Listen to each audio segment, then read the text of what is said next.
Oh, kangkong upo, kangkong. Oh, kangkong upo. Kangkong upo. Kangkong upo, kangkong upo. Boss, kangkong upo. Kuya, kangkong kuya. Kangkong upo. Ba, alas 7 yung ordinansa dito. Bakit nandito pa kayo? Ito, alisin nyo na yan. Alisin nyo na yan. Wala akong pakialam kung may kera dyan. Alisin nyo na yan. Kumakangkong na yan. Hindi pwede. Nagtatrabaho kayo, boss. Hindi pwede. Pati ito ano. Kasi alas 7 lang. Iyawakan mo. Parang hindi ka maano. Ito. Alisin nyo. Huwag kayo yan, boss. Alisin nyo na yan. Okay na yan. Mamaya alisin ka na yan. Alisin kami kuya. Ubusin lang namin to. Anong oras na? Alas 8 lang. Alisin nyo na yan. Lang ganyan. Tanghali na. Hindi pwede yung ganyan. Hanggang alas 7 lang. Hindi nyo iagis yan. Huwag na lang, boss. Hindi nyo iagis ito. Huwag. Hindi pwede. Hindi pwede. Ganyan. Alis nyo dyan. Pwede. Alisin nyo na yan. Napaka-effective naman. Madali lang naman kami. Maalis na lang. Tara na nga kuya. Tatrabaho tayo ng marahang. Hindi, nagtatrabaho nga tayo marahal. Ginaganto tayo. Sabi ko naman sa'yo eh. Magigising ka ng umaga at napaka-stricto ng mga bantay dito. Naghahanap buhay tayo ng tino. Pagkatapos itatapon ng pagkakas natin. Ano pa, tiyan paninda natin. May gas-gas nga. Pinapon. Diba? Tara na nga. Para ano nga tayo?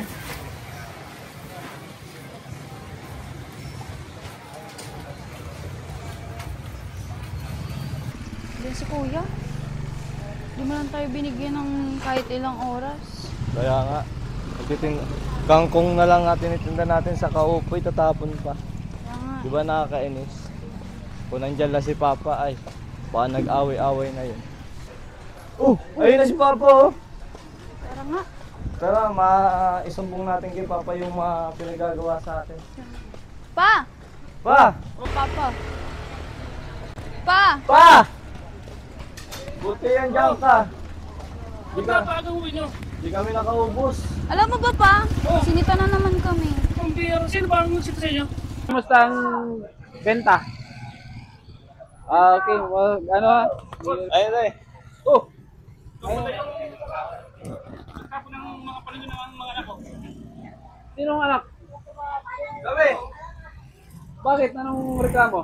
Kaya na umaga, dito sa pisto nila, pumunta ka daw at pinapos mo. Kasi lagpas na kami sila ng ano. May oras kasi, may ordinansa kasi na hanggang alas 7 lang. Dapat, boss, may consideration ka, dapat huwag mong tapon. Hindi. Hindi mo silang pag-usapan eh. Napagsabihan ko na, pero nandun pa rin.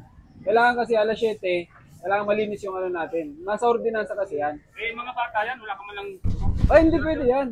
Hindi pwede. Ako, may pinapatupad akong batas dito. Sumusunod lang ako sa ordinansa, kaya wag mo kong ano. Wag mo kong... Dito sa palengke, walang siga-siga sa akin. Hindi pwede.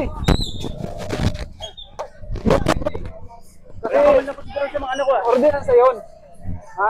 May ordinansa kami dito. May batas kami pinapatupad dito. Ha? Hindi pwede. Kaya yan. Hindi pwede. Ano, boss?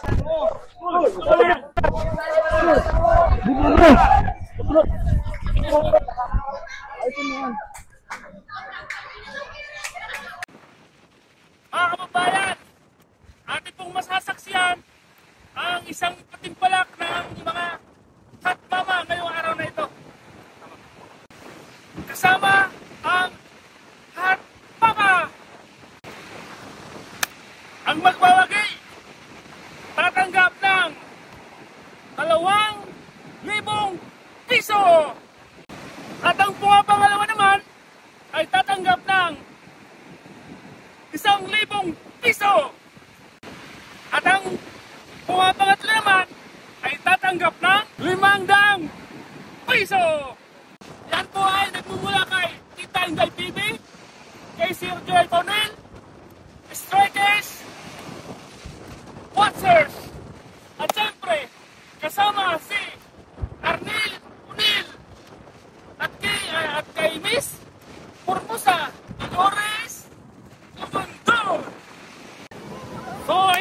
pinakahihintay ng lahat. Inaabangan ng lahat. Sino kaya ang magwawagi sa kanila at tatanggap ng prizes? Abangan po natin yan! Ngayon, pwede kayong bumuto, lahat ng viewers. At kung sino ang mapupusuan nyo, let's go! So ngayon, ang unang kalaok